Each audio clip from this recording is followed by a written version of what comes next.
I think when if we look back at the Founding Fathers, there was a lot of, religion was one of the reasons that we got our country started and why it is such a good, a great country. And basically, what goes into a textbook or not is a local matter. I think that when it gets down to education, local control is the most important factor outside of parental control. And I think that that's part of it. We talked about it a little bit earlier. The parents need to be able to be in control of of their students, of their kids. And we need to make sure that that happens. Once again, we don't need Austin, we don't need Washington, D.C. telling us how to run our schools, or pretty much any other factor of government. You know, we can do it locally. We're smart enough to pay the taxes. We're smart enough to make the right decisions. Well, one of the things that we can do to continue proclaiming that we are a Christian nation is that whenever someone challenges display of the Ten Commandments, that we fight it tooth and nail. If somebody says you're not allowed to open your legislative session with a prayer, we fight that tooth and nail. Setting the example, saying, look, if I'm going to be criticized for displaying the Ten Commandments, then you have given me a wonderful compliment. Or if you're going to criticize me because I defended beginning a session of the legislature with a prayer, then good. Thank you for criticizing me for that. I would also like to challenge preachers and all the church's ministers and rabbis to preach the truth, to tell the congregations that come to their worship halls about the history of our nation, that it was founded as a Christian nation. Use the word divine providence with reliance on divine providence, that we created equal. Who created us equal? So tell the ministers to do that. Tell parents to do that at home. Whether they do it or not, that's fine. But at least keep the light shining in the window. Keep that light on the hill burning.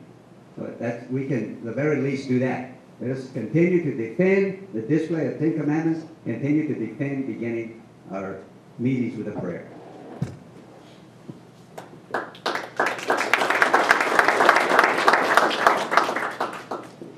Well, first, I agree with y'all's concept of saying we need to keep the taxes low. However, one of the functions of government is providing transportation facilities. If you look at what's happening on the federal level and on the state level, based on gasoline tax, there's insufficient money to just maintain things as they are, not build any new projects, just maintain them within the next 2 to 3 years. The trust fund on the national level and the funding at the state level will be insufficient to just maintain what we've got. Everyone knows that part of the growth of a state is its transportation facilities.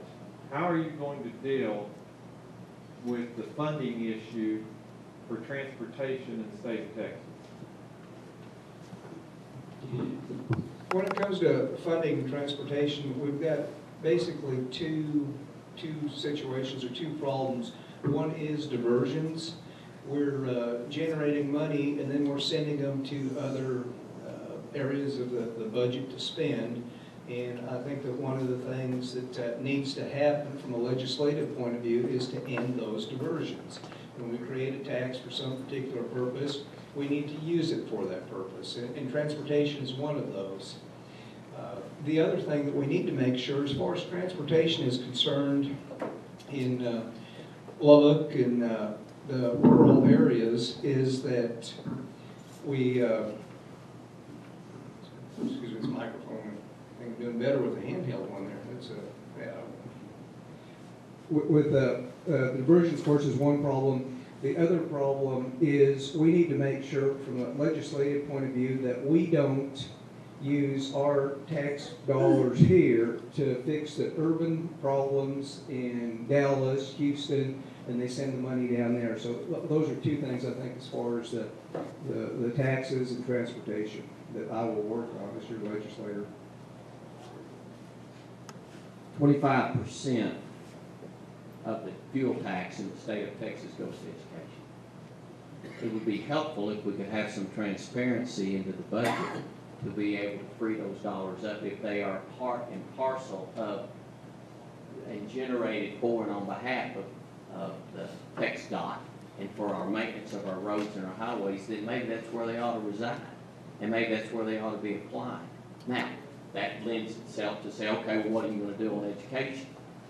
But on the highway system that we've got today, it's got to be maintained, especially we're at risk here too because of rural Texas. You know, they talked about putting a local tax on, a local referendum for a tax depending on miles driven in a particular county, and that seems to be foolishness to me because people being in the trucking business and understand that, truck drivers will just pass through one county where it says, well, there's a 6-cent tax here and there's a 2-cent tax here, I'll just go over to the other county. So I think some transparency would be helpful with regard to that. We do have the ongoing obligation.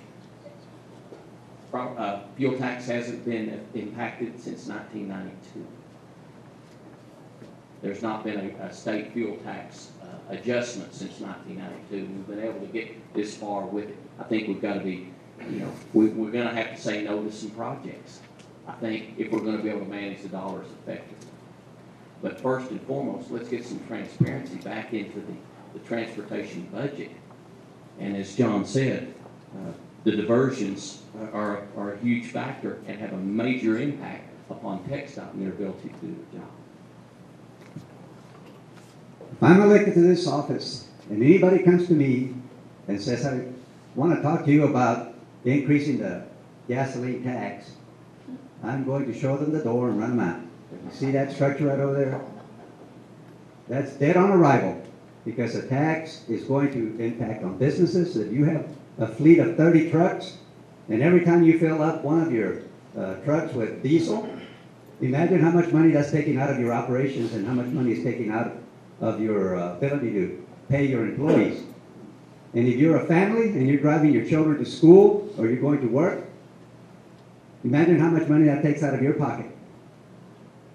So an increase in the gasoline tax is not an option. It will be dead on arrival in my office. The diversion, of course, that has to end. We have got to stop diversion. That will put money back into the transportation budget. Fort Worth Star-Telegram ran an article about that today and talked about the amount of money that has been diverted from roads. We need to put gasoline tax revenues into transportation. That's where it belongs. We also know that TxDOT made a $1 billion accounting error, I guess a couple of years ago. That's unacceptable. If TxDOT cannot keep their books properly, then we need to have change of management over there. Because if they're going to make this kind of a mistake, imagine how badly they'll manage our transportation dollars in other areas.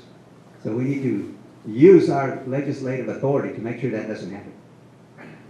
We do need more roads. There's no question about that to alleviate congestion and for the needs. But and where we're going to get the money is going to have to come from ending diversions as a first step, and nothing should be discussed until that is settled.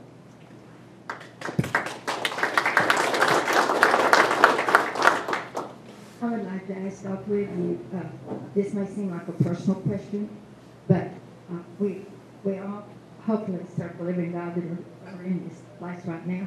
Do y'all have a personal relationship with God? Do you seek Him for wisdom and guidance in your decisions? And if you're elected, will you do the same? Because this nation has to get back to the founding fathers, like they were saying, in His ways, God's ways. I'll take that one first because that's an easy question. Yes, I do, and so does the rest of my family.